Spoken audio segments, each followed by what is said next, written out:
Heat, kid sensation Jillian Ward nagpaligaya ng mga batang may karamdaman. Hello, Showbiz Central! Pupuntahan po natin ngayon ang mga bago kong friends. Kita kids, andyan na po! Bye-bye! Noong Miyerkules, sinamahan ng Showbiz Central ang pagtupad ng batang aktres sa hiling ng mga bata niyang fans mula sa Center for Health Improvement and Life Development o Child House. Isang temporary shelter para sa mga batang cancer patients at ng iba pang karamdaman. Di mapigil ang excitement ng mga bata habang hinihintay ang kanilang idolo. Hanggang...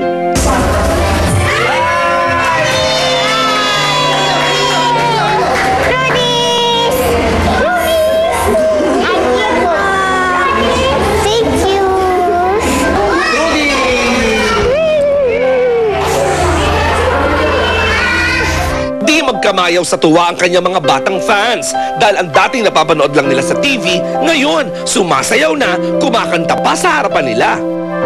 Magaling po rin siya mag-arte, tas mag-iyak-iyak po. Magaling po siya.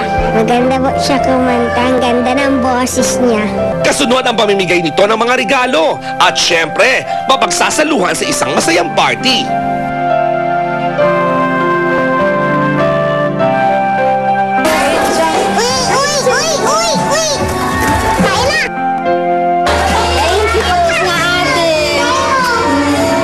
Daliman ang naging pagsasama, baka sa mukha ng mga bata ang kakaibang saya.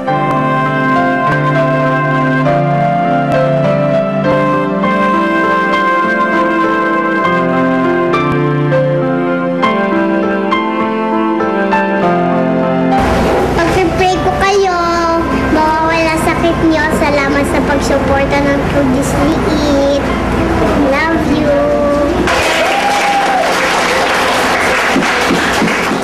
At sa pag-alis ni Jillian, may humabol pang isang bata na humingi ng kanyang autograph.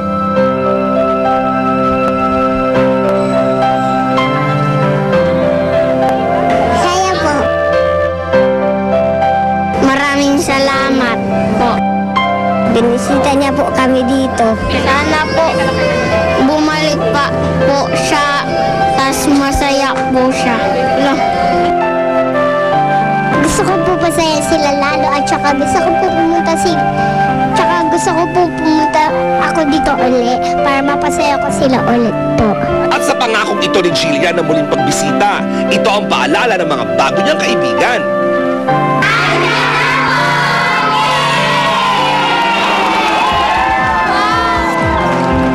Ayan na mga kapuso, kasama nga natin ngayon ang dahilan kung ba't ang lahat ng bata ngayon ay nagpopo at opo.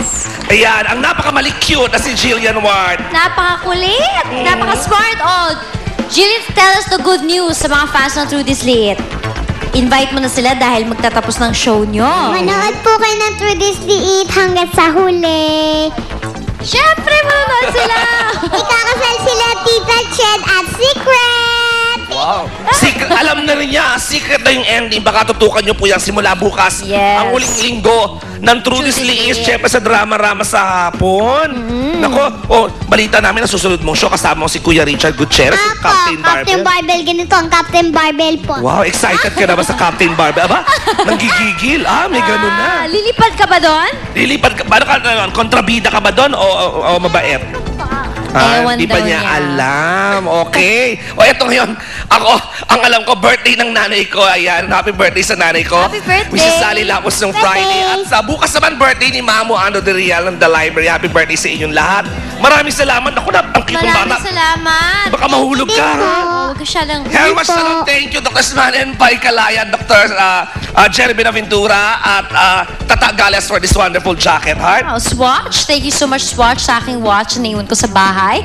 Thank you also to Albert Corneon and Arch for my hair and makeup. Yung mga iba sa susunod kapag nag-isip ko na. At Nakalimutan mamaya, ko eh. hindi, heart, mamaya, naka-update mo kami dahil ang pinag-uusapan sa 3 days daw na bakasyon nyo ni Daniel sa Japan. Parang may nag-round up na proposal ba ito? Really? Kung ano man ito, i-update tayo niyan.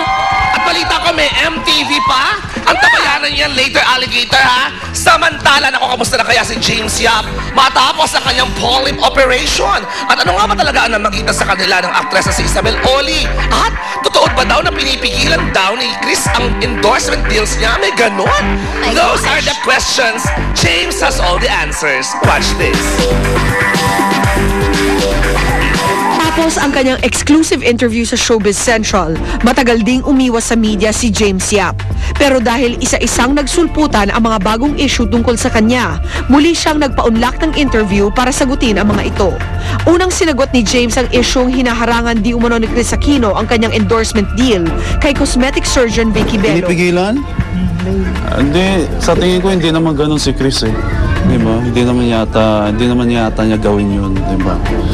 So, tingin ko hindi naman totoo. O depende na kay doktora yan. So ako naman, kahit ano, okay lang naman. So wala naman problema sa akin yun.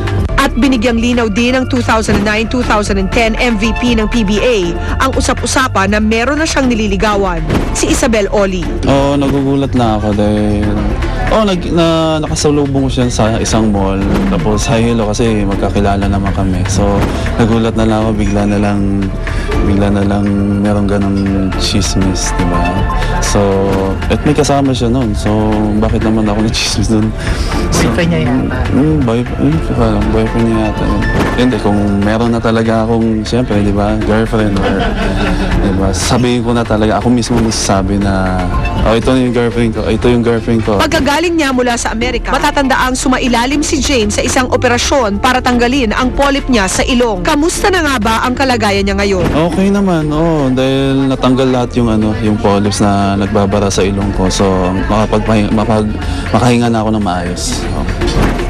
Matagal na to eh. Nung bata pa ako, meron na ako. So, siguro pangalawang operation ko na to. So, yun. Ang mahirap huminga pag meron kang polyps kasi nakabara siya sa paghinga. So, at least ngayon okay na. Bukod sa pag-iensayo para sa pagbubukas ng panibagong conference, nakafocus din ang atensyon ni James sa kanyang anak na ngayon ay nakakonfine pa rin sa ospital dahil sa hand, foot, and mouth disease. So, mga 2 weeks. Oo. So, pwede nang dalawin kasi nakakahawa. Nakakausap ko naman. At least ngayon okay na. Magaling na sila. Wala nang sakit. Wala nang lagnat. Tutukan ng mga nagpapagang eksklusibo. Pia Guanyo, ididetalya ng mga kaibigan ang tunay na pagkatao. Ang sagot sa mga intriga. Live! Dating aktres na si Carla Estrada, tinanggang kausapin ang di matahimik na kaluluwa ng isang lalaking nagpaparamdam daw sa kanyang mismong bahay. At si Roxanne, ang babaeng nagsampa ng kasong attempted rape laban sa actor-politician ni si Patrick De La Rosa, nagbigay ng one-on-one interview sa Showbiz Central. Susunod na ang nakakakilig na detalye sa bakasyon sa Japan mula mismo kina Daniel Matsunaga at live mula kay Heart Evangelista. Susunod na rin ang bonggang 10-10-10 wedding sa Amerika nina David Bonaventure at Jessica Rodriguez.